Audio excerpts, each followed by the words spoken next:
So we are here to talk about technical education. We're here to talk about an explosion in training programs that are outside of university, that are inside of university, typified by boot camps, by organizations that are set to really fill a skills gap that's emerged almost urgently around the world, which is the gap between what the workforce knows how to do and what companies need them to know how to do when it comes to the rapidly changing technology industry. We've got a distinguished panel here today, and we're not going to introduce ourselves, or themselves, I should say. Instead, we're just going to dive right into the questions in order to try to mix it up. What do we agree to? We're going to try to make three friends, have one argument, and two of something else. We're going to try to make it a really feisty conversation for everybody. We'll have audience interaction. If you've got something that you want to throw in in the last 15 to 20 minutes, would love to hear it. But we're going to go ahead and get started by asking the question, is something fundamentally different about technical education, about tech education, versus all the other education that everybody in this room has participated in at some point in their life? Is there something fundamentally different? Yes. What is that? So I think the fact that learning technology, I think, hasn't been served as well by higher education historically is what's created the need for a lot of these new models.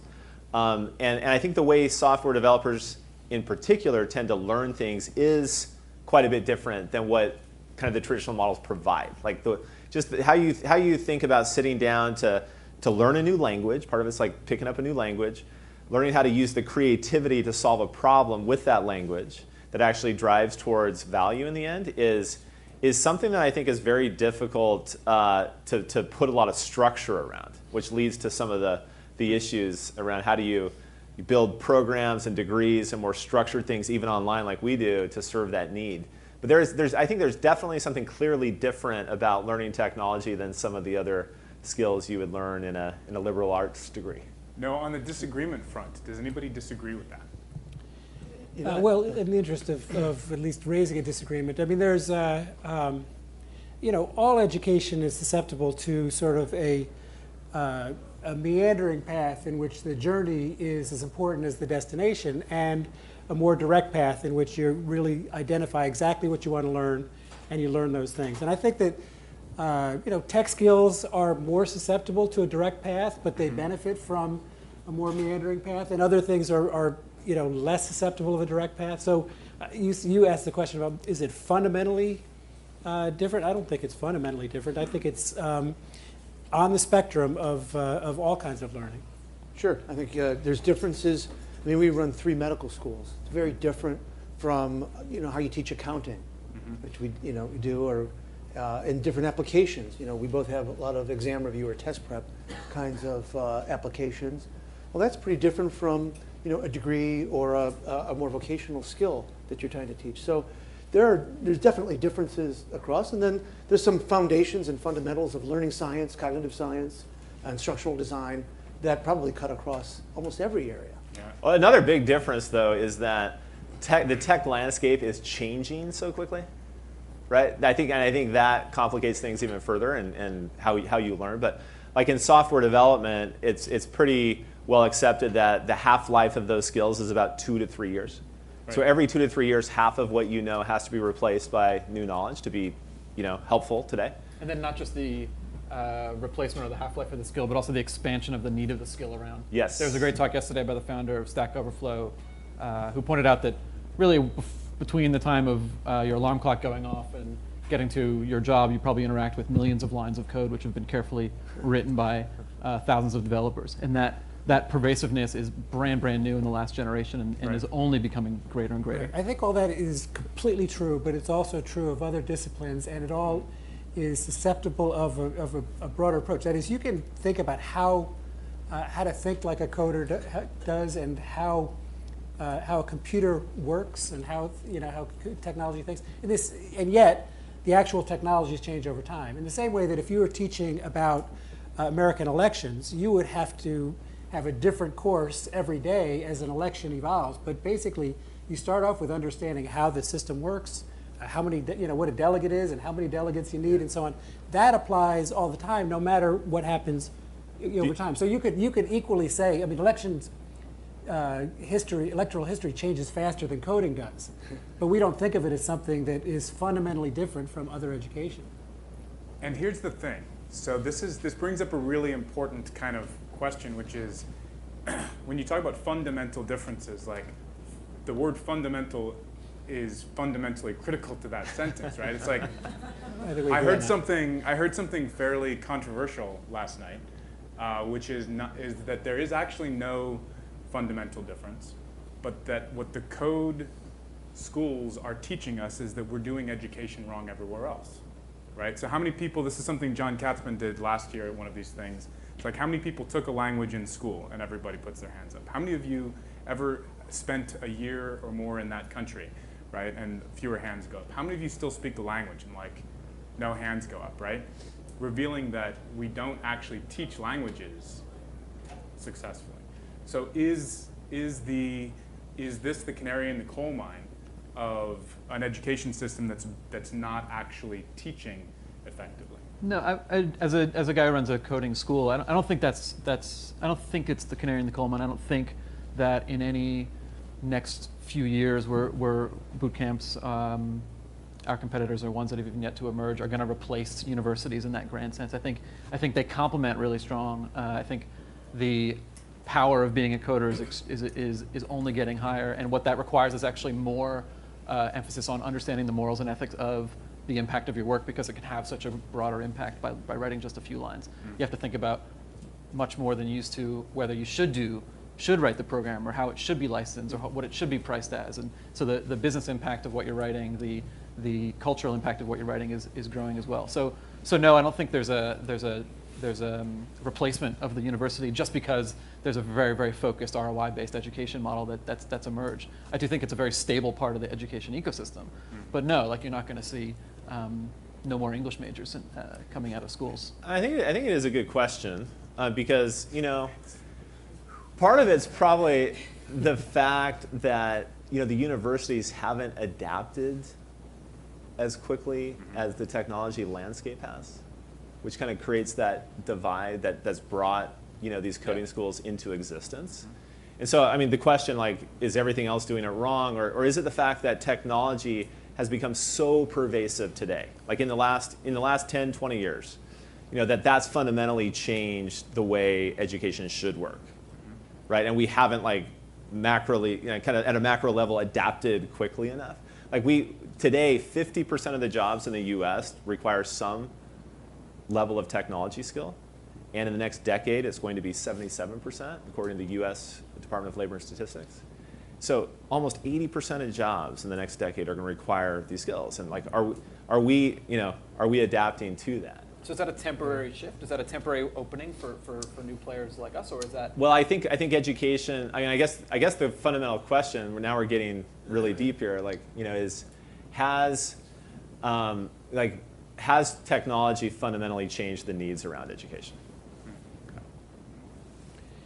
Yeah, I guess again we're getting very worked up about the current boot camp model, but when Dev Bootcamp, which is ours, started the model in 4 years ago, all of 4 years ago, it did model after something else, which was a boot camp in the Army, right? Which takes regular Joes like like all of us and turns them into soldiers, and it's really focused on on a specific destination. That is, what does somebody want to get out of an educational process, and creates that direct path there. So I think in areas where somebody knows exactly what they want, you can teach them to get there. But when you try to compare it to college, most people going to college don't have this specific destination they're trying to get to, and so that direct path may not be the appropriate one. But I mean, I think there's a lot we can learn from the model of boot camps. I think it's really important to emphasize that boot camps themselves are evolving, learning. I mean, this not like a clean model that is finalized and now we can just like stamp it out in other places. I know that in our case it's a constant process of learning and evolving, and if you sort of start to talk about the model, you're actually itself that changes week by week and month by month. To that point of like self-discovery, which is you know, if you think about a traditional college student, 17, 18 years old, goes in for their 4 years, which is not the college students that primarily Kaplan and DeVry serve. But when you think about that student and you think about the meandering path that many folks take, can you imagine a boot camp style application to help people figure out who they are, what they want, where they're going? Or is that just not, is that not a place that the model could go? A career discovery boot camp. Sir? Could imagine that. I don't see that one taking off as fast as the coding one Well, has. the ROI isn't nearly as obvious, right? Yeah, And that's exactly. that first that without the very, very clear ROI, it's going to be hard to back out into exactly how you know Yeah. how you define the school success and how you define the cost of the program and how you define the time you have to spend as a student. So it's very difficult. I mean, some of our courses attract some of our less expensive, less time-intensive courses attract people who are more dabbling than before. And what we've learned is that there's a whole spectrum of that. And so you see like the very, very early Code Academy is like true curiosity seeking, and then some percentage of people want to do more, and some percentage of people want to do more, and some percentage want to do more. And then this is the beginner level, not at the more advanced level, where the event, and then the ones who really decide on it take the boot camp. And that's why they're able to get high graduation and placement rates, is because you've filtered out through this sort of onboarding of years of growing into the skill. The people find their way, and so that is the career discovery thing happening already in the marketplace. And are you seeing any evidence of people thinking of boot camps as a substitute as opposed to a complement for traditional degreed education? One of the things our team is full of. So our average student is 30 years old, and our team age is a bit younger, maybe 25, 28 years old. And one of the big motivations for hiring engineers on our team has been, I graduated college with a huge amount of debt. That's really frustrating. I couldn't get a job when I graduated. That's even more frustrating. And that very simple driver, which is very, very powerful, is there. But I think what people have learned on our team and around the industry is it's not actually like you could have just done it without going to a four-year college. It's just not a one-to-one trade. Yeah, I mean, what percentage of your students have a bachelor's? A large percentage of our students have a bachelor's. We don't actually track it. So the 30 years old number, we just went through an audit where we now know exactly what that number is. We don't actually But a high track exactly. percentage. But a high percentage, the majority for now. Probably the same for Dev Bootcamp, I think. Yeah, that's right. But you know, And they're early adopters in the market. I think that number is going to go down as the program grows, and we're seeing evidence of that already in some of our. Well, I think that was Gunnar's question. Are you seeing evidence that sorry. So are we seeing evidence that trend may be changing and we're having more people go to boot camp without having gone to college? But that's not like they're taking a trade of not going to college because they're instead going to boot camp. Okay. That's more broader market adoption there's more trust in the market for boot camps, which is opening boot camps up to a larger group of people. A larger group of people are likely just not the ones that went to top schools and can afford to take a $10,000 or more charge up front. So as the market's growing, you're going to see that number go down. So we play in a slightly different space. I mean, we're more in the professional ecosystem, continual education, ongoing skills enablement. And the main thing, we have about 12,500 business customers around the world. And the theme that we're starting to hear a lot is that really a degree period isn't that critical. It doesn't provide enough real signal like the traditional academic computer science degree or IT degree. How old are the students or the people in Pluralsight courses? The biggest cohort is between 30 to 40 in age. So they're 10, 15, 20 years into their career, and they're hiring other developers. And a lot of these folks, who are hiring the younger generations, don't find that the degree itself is a marker of success. And so I think that's why, from our perspective, why the boot camps have done well, is because it's a faster path, it's more efficient, it's very targeted at the relevant current skills today. Getting back to that comment around, are the traditional degrees and those credentials that come with them adapting to the needs of today, right? Quickly enough. And I think that's why we're seeing what we're seeing. yeah. So I don't think there's a big movement out of colleges. But I have thought about this because I have a son who's 14, and I've thought about what if he said, I want to go to a boot camp instead of college? What would I think? And my view is, if he wanted to do that, I would ask for a commitment that he also read the newspaper every day, read a journal of opinion, every week and read a book every month and have some sort of, theater or something else. If he were willing to do that, then I'd be fine with him going to a boot camp. Now, mind you, there's no chance he's going to do that because he's seen from his sister that 4 years of college is a blast, and he's not giving that up. So So that's what we need to do to grow our industry. We need to make it less fun to go to college. Good luck. But look, colleges, take a lot of credit for socialization and for the kind of relationships and so on. And I find it like, if there's one thing that young people are innovative about, it's figuring out ways to meet each other and have sort of social experiences. And so, if kids did go to boot camps, they would find other ways to to meet people and find things to do for Saturday night. I can imagine my alma mater having a drinking boot camp before too long. Hey, maybe not a huge market for it. Maybe so. Both Daniel and Andy run huge universities. And Andy bought Code School, Code Bootcamp. Right. We started one, and we Started one. And We bought Code School. You bought Code School. we bought Sorry, I'm Different getting it type all of straight. business. Dev Bootcamp. Yeah. My question is, what do you think that the traditional universities that are going to continue to create degreed graduates, what do you think they have to learn from the boot camp phenomenon? And what do you think they have to do organizationally to take the lessons and make them a part of themselves, Sure. if anything? Yeah, I was going to say, I think that they're really two different. We tend to, when something new comes along, we always have this impulse that we want to talk about how it's going to replace the thing that came before it. And what usually happens is they complement each other. So online is going to replace on-ground learning. Well, then we find in the end a hybrid or a blended approach actually is probably the biggest segment, meeting the biggest segment of student needs. So I think it's a similar case here, where I'm speaking specifically about DeVry University, which is where we would have the computer kinds of programs that we're talking about. It's always been focused on career outcomes and career-oriented curriculum and very practical, but with the general education that Andy was talking about surrounding that. I shouldn't say always. I mean, DeVry University was originally founded back in 1931, and it was DeVry Institute of Technology. And originally, way back, Dr. Herman DeVry and Lee DeForest, the inventor of the Audion tube, the father of radio. I mean, they were training people. It was a boot camp. It was training people for jobs in radio and in electronics, and they trained the military in radar, things like that. So it was and then it sort of moved up, if you will, into the first associate, then bachelor's degree space back in the 50s and in the 60s. I think they were listening to their employers, who were saying, well, this is great, we like these skills, but we also want to see well-rounded people.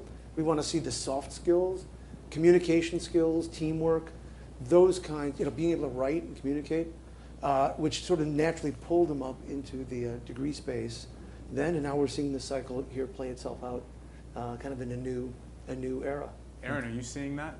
So if you were somebody to say you guys are that for 2015, 2016. Are you hearing that kind of thing from your employers as customers? Yes, to some degree. Like we're a little bit different because we're in the space of kind of workplace training, very skills oriented. So we don't have any degree programs, any kind of certificates. We just provide a platform for learning around all these really relevant technology skills, and we try to keep up with that pace of change as best we can. We release about 100 new courses every month from industry experts around the world, and that pace is critical to our success, and they kind of figure out where they derive value from it. So I think we do hear some of that. We have a lot of customers who do come to us right now and say, well, can you do some of this communication stuff? Like, we need our developers to be able to actually talk to other people, or if they could present, or if they could do some of those things. So we do hear that. Yeah. We actually have started introducing more courses around leadership and soft skills for developers and IT professionals, but it's very targeted at that demographic that we serve. So I think it's a good point. I mean, maybe history is replaying itself here to some degree in a different form. But we think that there's something different happening around the culture of learning that could be fundamentally different. Like the way these companies are thinking about structuring their learning programs seems to be shifting. It's no longer top down, it's more bottoms up, where they're trying to provide high quality learning resources and allowing their individuals to kind of figure out, in their organization, in their role, how to find the best learning to serve their needs, kind of realizing that we can't really know this at the top. And so do we trust our people to figure this out and derive the value from it? And there's something there, I think, that's different fundamentally.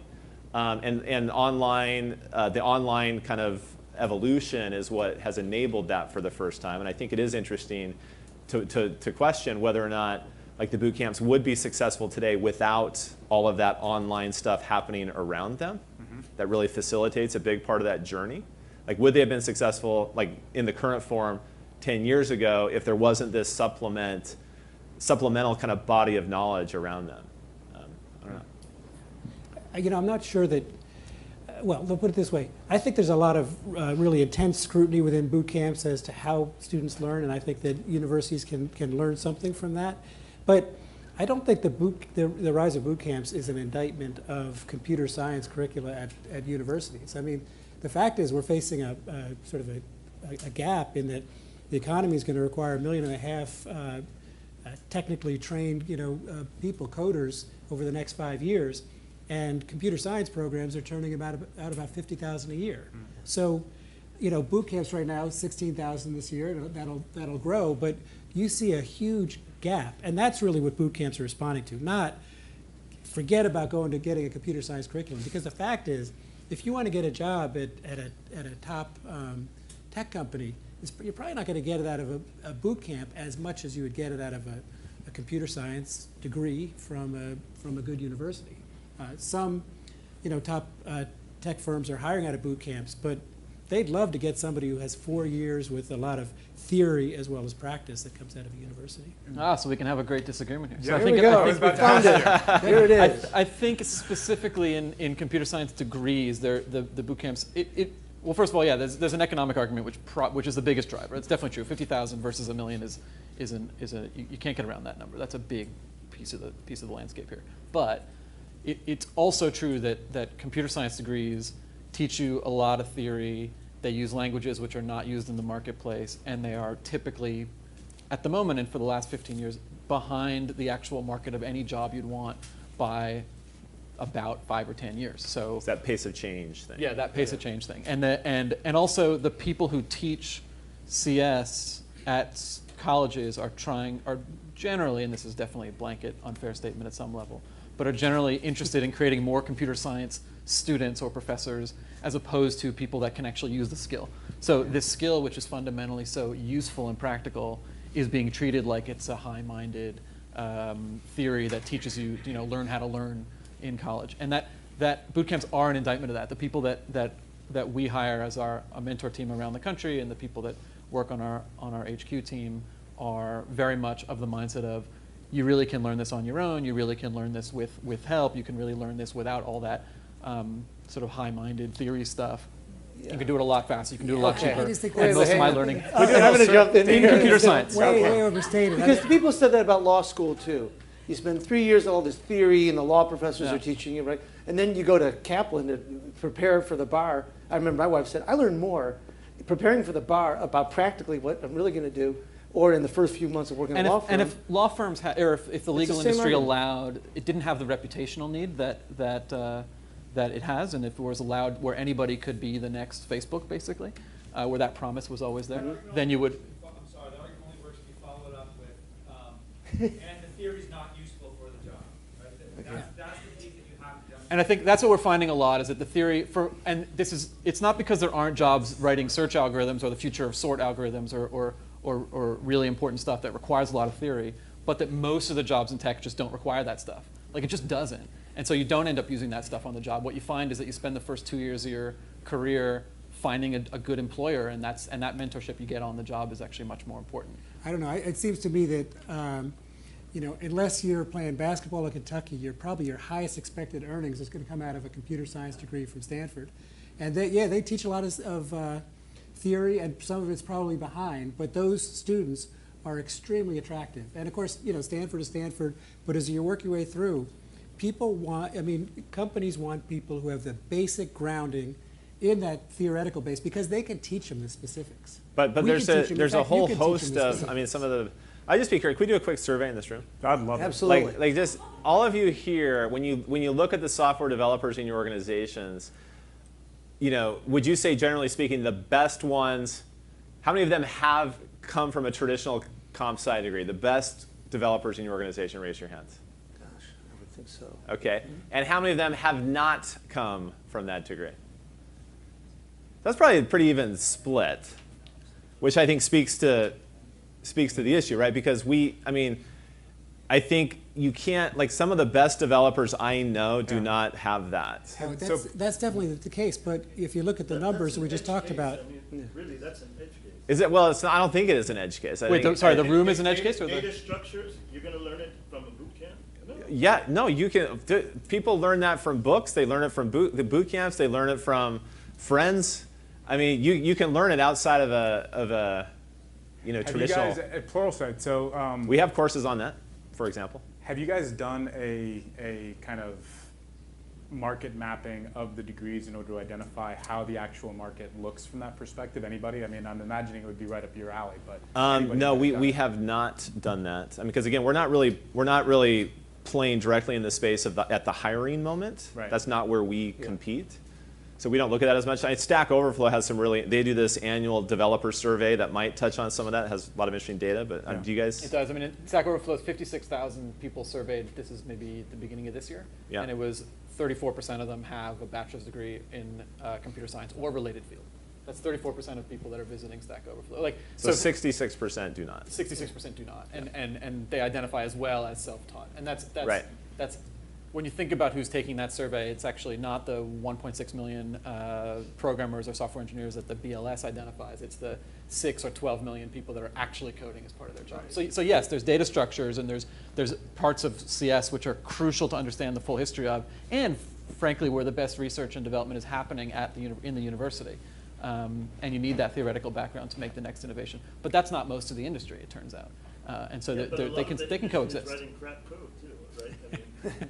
Right? Honestly, if you look at the software craftsmanship, right, a lot of the industry is writing crap code. Yeah, the market opportunity for us is huge. let me. We're kind of moving into the Q&A's part of this. No, It's good. Into it. It's This great. is awesome. So that's the We wanted to be It's not just us arguing. It's like the whole room. Like we're really successful here. Can you guys bring in the octagon? We're going to make this happen for real. If the tomatoes start throwing, are we going to get a bonus? Yeah, absolutely. Can you redo the survey but ask how many engineering leaders come from top school? Oh, that's a great one. Sure. Okay. Unfortunately, that's hard, right? Because boot camps are new, right? Yeah. And leadership's been around for the longer. But So engineering leaders who have a comp sci background, raise your hand. And those who do not. Yeah. Let me pull us back. Yes. I was After just Andy, gonna I'm say- going to pull us say- back and redirect. Yeah, sure. Again, if you take the raw numbers I talked about before, most of your coders and ultimately most of your leaders are going to come out of someplace other than universities, just because universities are not turning out enough people. So, Right. so that's not an indictment of the quality of what's going on. And I think that boot camps are going to start adding an additional amount, and others are going to be the sort of self-taught and people who are patching together pieces along the way. And that's, the numbers would say that. Forget about whether you could rank them in quality. That's Yeah. what the numbers say are going to happen. That's fair. So I want to move to the next kind of what I think is like a really big macro topic around this, and I'm not sure where we're going to end up. But this movement has caught the attention of the White House. It's got the attention of the Department of Education. It's got the attention of almost every state out there, certainly the big states that have a viable tech industry. And increasingly it's catching the attention of local governments, municipal governments. Is that a good thing or a bad thing? That's a great thing. I think one of the existential threats for boot camps is that there's that the U.S. education system for K-8 gets its act together and creates programs that that bring coding into that reading, writing, arithmetic code, that truly add that in. And I think if you look at like Ireland, for example, that did that 25 years ago, you see incredible computer science or coders or people in this world going into their career now. And so I'm not the most optimistic that that's actually going to happen in my lifetime, but in the US there's a lot of limits, but it is a fantastic effort. I mean, we look at the people that come to our school are doing it because they can't do it alone, and if they had, and I know looking at them as someone who learned when I was 13, like if they were all doing it when they were 13, it would have been a lot easier. So it's harder to do when you're older. What about accreditation itself? For coding boot camps or for this skill? Yeah. The employers don't care. Well, we're going to get back into the old argument, but what we think is the employers don't really care right now, and that's so it doesn't really matter. You don't need a degree as an intermediary for communicating your ability and this skill set. Therefore, the degrees don't really make a big difference. No, without reopening the last. I think the helpful thing there is getting access to dollars, and so to get access to the dollars, you kind of need this accreditation and. Right. Sure. Like how do you make all that work? And I wish we would move towards more of like a flexible spending plan like we do on the health insurance side of things, where we could again put that control into individuals' hands more so than getting kind of I don't know, just kind of caught up in the politics around how everything flows through the university systems and the accreditors in that case. Don't really have a strong opinion around how much it's going to help yet. I think since the Tech Hire initiative was announced and watching it play out in our local community, it's been hard, I think, for anyone to get for it to actually get traction and produce results. We've put up a lot to try to help with it as a company, but we haven't seen a lot of traction and people actually, taking advantage of it yet. So I think the jury's still out. So I want to go back, Darrell, to your comment, because I think I disagreed with almost everything. So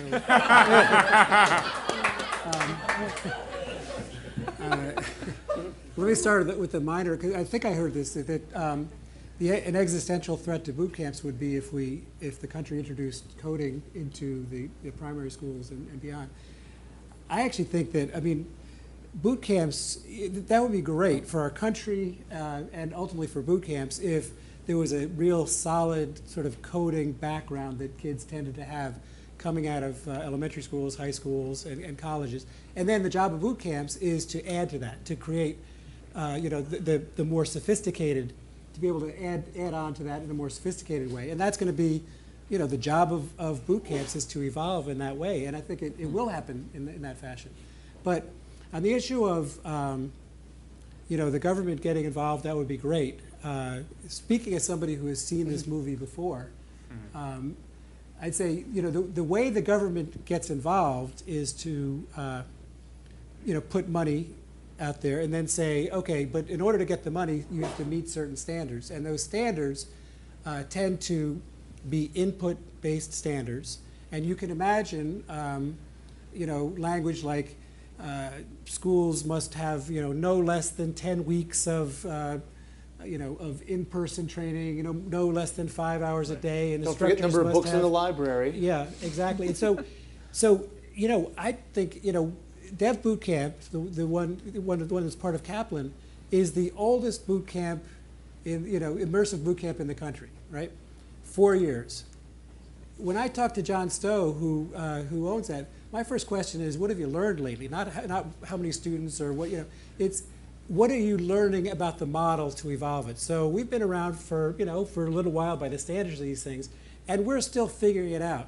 If the government comes in and starts to concretize even what the most successful boot camp, whatever that might be, Dev Boot Camp in the nation, and says that's the model we should all use because it's great. Well, the same point Aaron was making. A year from now, that's going to be, okay, and 5 years from now, that's going to be like a chokehold on the industry. And the government might, by the way, companies will continue to flow towards the funding, and we'll end up with this whole model getting sort of pushed out, and then somebody else will start something outside of the government constraints. So I just think it's really way too early. There's some issues on getting access to people who can't afford it.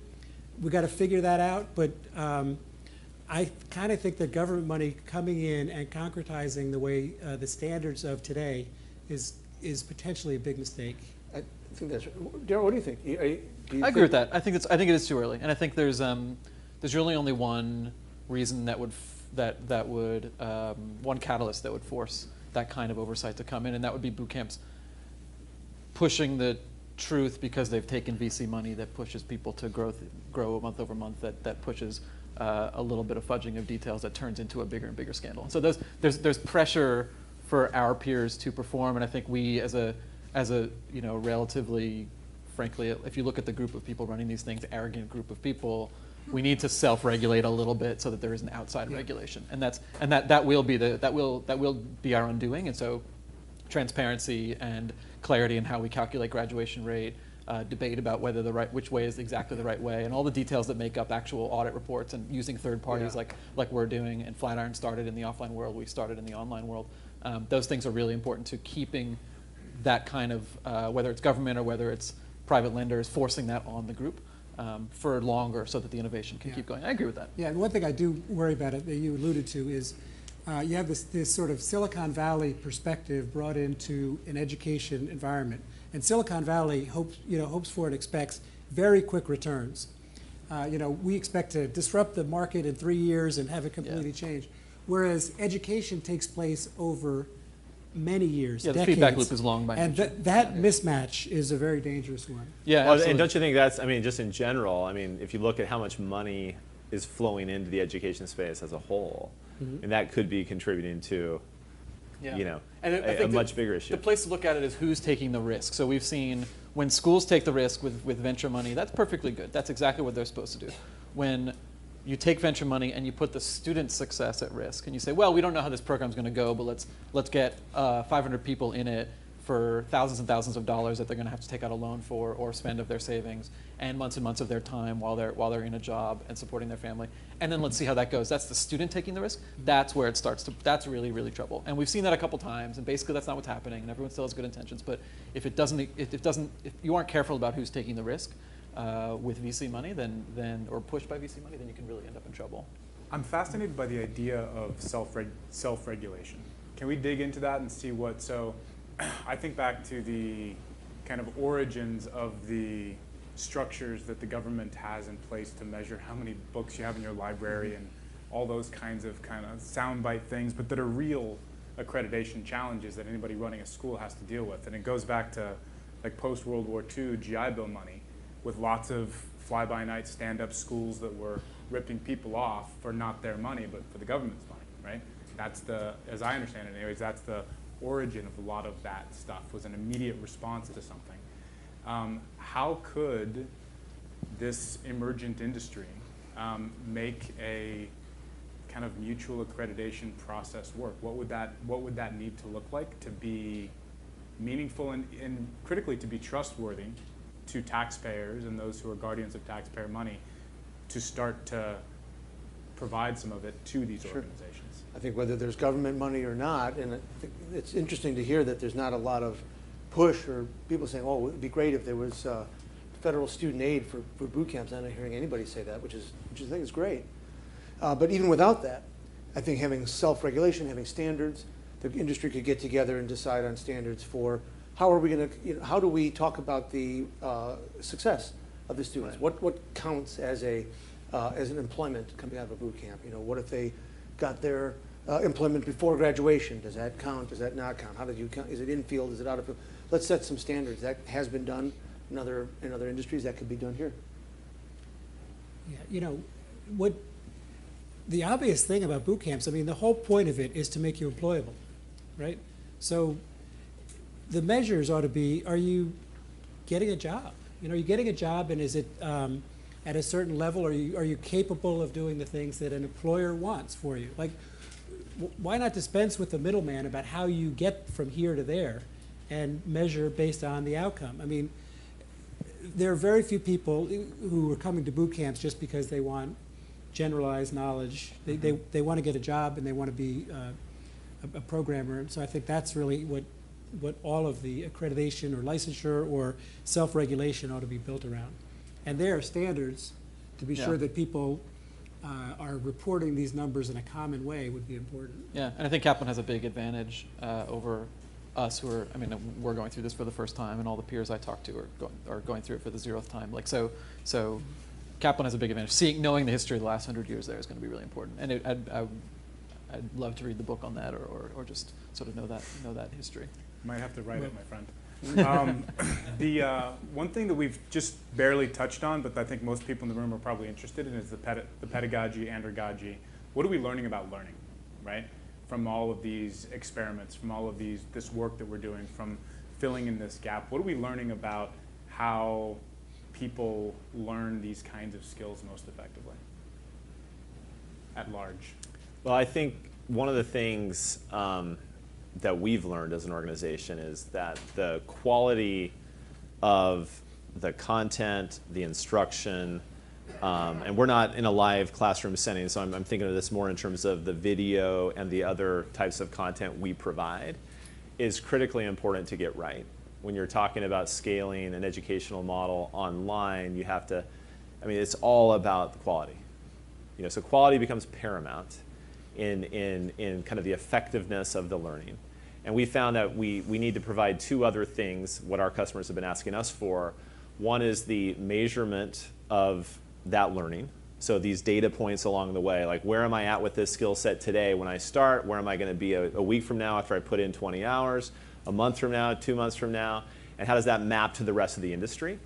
Like providing that type of information along that learning journey is really critical once you're kind of outside of the classroom and kind of on your own to some degree.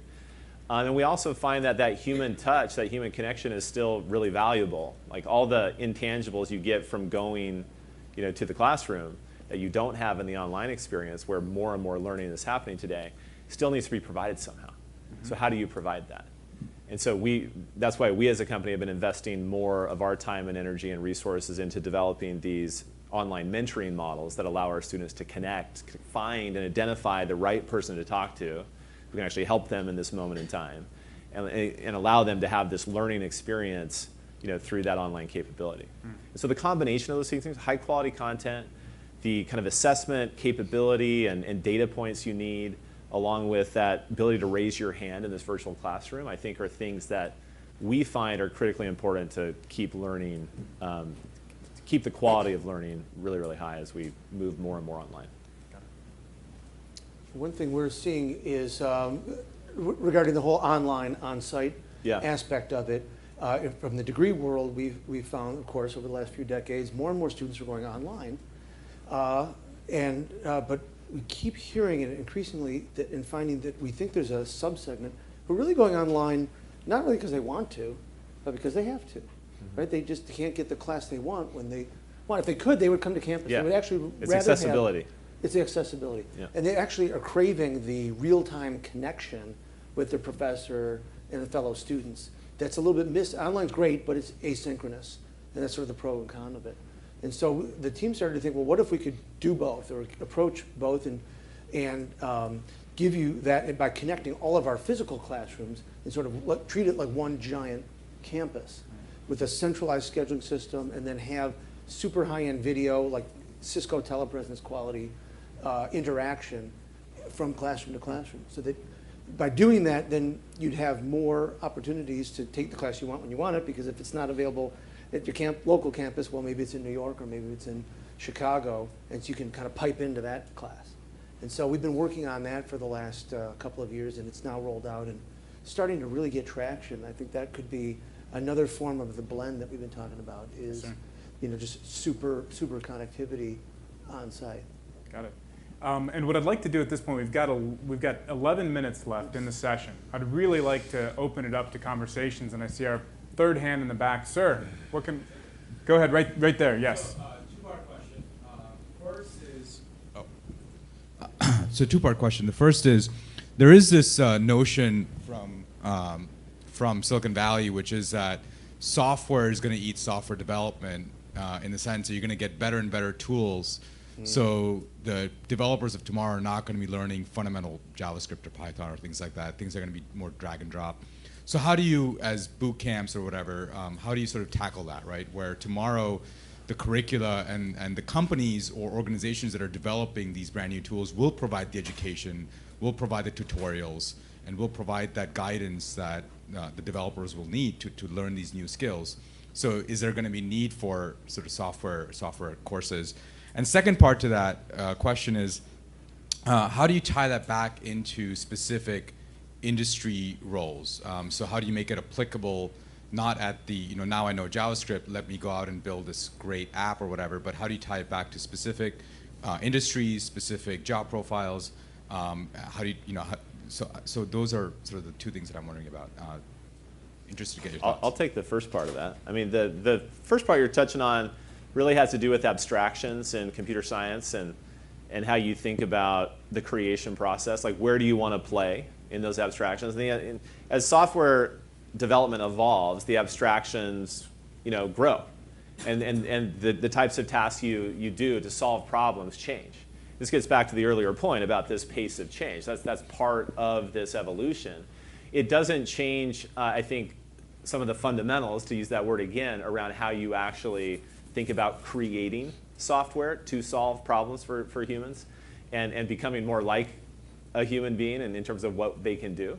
And so until we get to the state of like total AI where software is actually creating software, you're still going to need humans, to build those things, to have the mindset of how to basically create and solve problems using those, whatever the current set of tools are. And to be successful as a software developer, you have to, the reality you face immediately is that all of these abstractions eventually leak.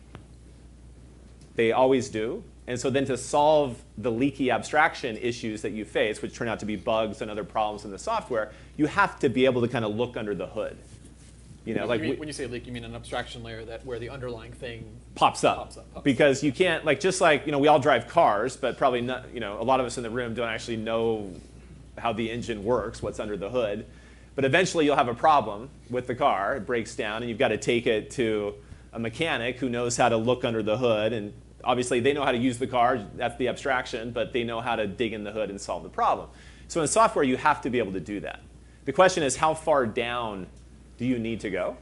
And as the abstractions grow and more layers get added on top, the need to go deeper down diminishes, right? So, but you still have to have like all of that kind of the understanding of the levels down below, and it's just this evolution, right? So I don't think there's something fundamentally different about that's playing out right now. It's just the nature of the evolution of software. Do you agree with that? Yeah, I basically agree with that. To maybe attempt to answer the second part, I think there's two models to match the exact nature of the job listing or job or hire that's trying to be made with the candidate or to source candidates. One is the LinkedIn's vision, which my understanding is that's why they bought Lynda and they're trying to create the sort of like universal database of matching what you know with what the job requires, and then here's the skills you need to learn in order to get from A to B.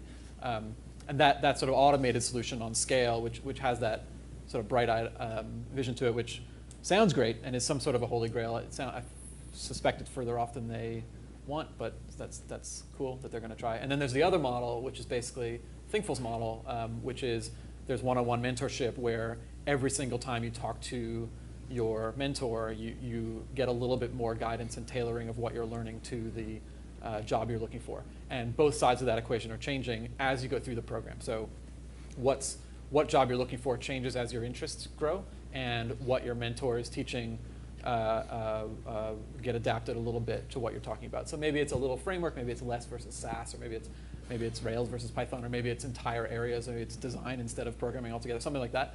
But from large to small, it's that mentor sort of customizing that experience a little bit every day. And that's really core to our success. We're seeing that in geography, where the student is, as they're going through the program, finding the jobs in the area they want to live in, realizing that those jobs are based in PHP instead of Python, and so they take on those skills as they get into the course. And that customization is also how you get there.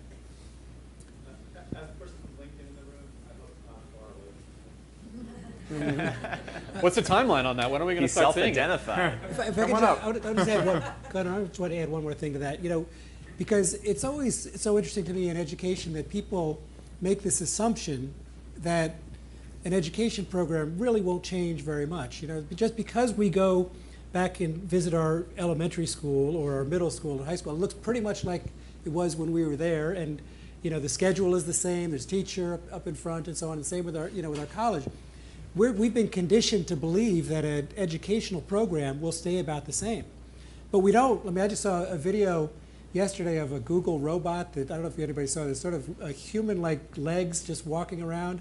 Doesn't do anything. It just has two legs that can walk around all kinds of surfaces. And people High say, standard. And people say, yeah, right, it is. It's actually kind of cool, but people look at it and they don't say, well, that's stupid. It does nothing but walk around. They say that's really cool because you can imagine where that's going to go. And similarly, I'd say with boot camps, you know, don't think of it as a traditional educational institution where, gosh, that's going to get blown away by something else. I mean, if the boot camps that are going to be successful will continue to evolve and do something. There won't just be two legs walking around in 5 years. They will evolve to meet the needs that exist in the marketplace at that time. If software is going to need self-development, why do we need to pay $12,000 when I can learn from a provider that employs Yeah, in a digital world that we're going to live in, it seems, you know, it seems hard to imagine that at some point there's not going to have to be an inventor. Ma'am. Yes. I wanted to actually comment on the beautifully heated discussion earlier around boot camps hiring versus college degrees. So I saw an article from Burning Glass that was saying that actually I think 95% of job postings today on software development are requiring a degree, and somewhere around like 36% actually have a higher salary if you do have a degree. So, and I'm a big believer in the boot camps, but I think in some ways just thinking about, you know, the consumer being the employers, you know, right, whether we like it or not, right now it seems to dictate the hiring. The other thing actually I just wanted to comment was we were talking about the careers and whether there should be a career boot camp.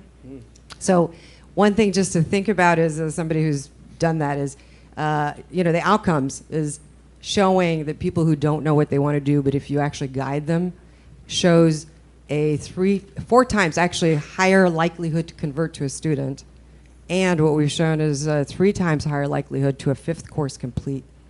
So there are various ways of tracking that, so I just wanted to encourage both of you to think through those things. Please come see me afterwards. Yeah, right. I want to hear more about that. We got time for one more question. Sir. Yeah, I just had a question that, do both of you guys, I think that's Darrell. Darrell. Do you think that you could sell into the university, like as some sort of, you know, like the co-op of old, so to speak, and you become kind of this boot camp that's part of the university, like a 4th-year program or something like that? Because I agree, and I'm really for the boot camp, but really the interpersonal skills and all of the team skills that you would need to learn that are part of the university experience, I see a lot of times the developer community misses that because they don't have, you know, we don't go through, you know, the college experience or things like that. So you're saying the socialization of a programmer as a part of the skill set? There are 2 parts, really. There's the part where you would sell into the school because you would be part of the program, okay? And so when you're working in a team, one of the things, I'm a CTO basically of a online learning academy in Saudi Arabia. So basically what we see is that you have really great skills, kind of development skills, but really horrible interpersonal skills, okay? So, and that usually, when you work with machines, you kind of develop these terrible interpersonal skills because you're always working with machines. And so what I would like to see, especially for the boot camps, is that the developers that go through the university system then would come onto the boot camp as part of a final year program or project or co-op of some sort, so they could learn the new language skills like the Rails, like a finishing school. Exactly. That exists. I mean, yeah. We have 30 seconds for the most concise, dope answer of the day. No pressure.